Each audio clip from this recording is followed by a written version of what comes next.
So, yun guys, ito na yung update. Ngayon lang kami guys nakatapos ng luto and hantayin lang namin yung sasakyan namin papuntang Imbeteya. So, yun guys, nakita niyo nakapurma na naman ako. Malamang pupurma tayo. Dahil, yan, para di tayo, basta, alam niyo na yun. Para di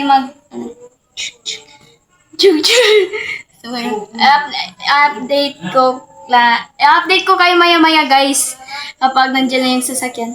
See you there. Guys, ito na nga pala yung dadalhin namin sa dagat. So yan guys, dito na nga pala kami lahat sa labas. Wait lang kami ng isang motor. So, nandito na nga pala kami. Napapansin din naman. Kulang na lang isang motor, guys. Kung dami namin, isang motor lang yun na. Kailangan dalawa, guys. So, update ko na lang kayo kapag naliligo na or ano-ano. Let's go.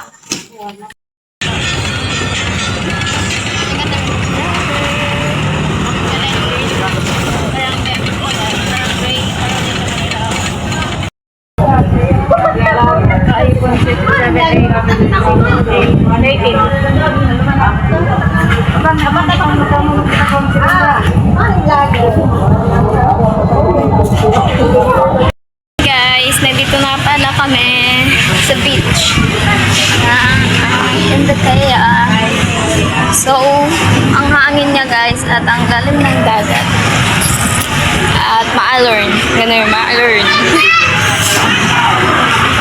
So, ganun. Ligo na ako.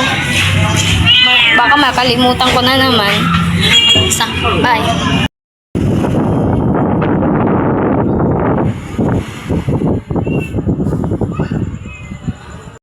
Ito na, tapos na kami naligo. Sorry guys, sobrang saya namin. Hindi na kami nakapagan. At sobrang lamig. Ayan, naka-jacket na naman ako. Ano naman ako. And basta, sobrang lamig guys. So, that's for all things. Thank you for watching. Bye-bye.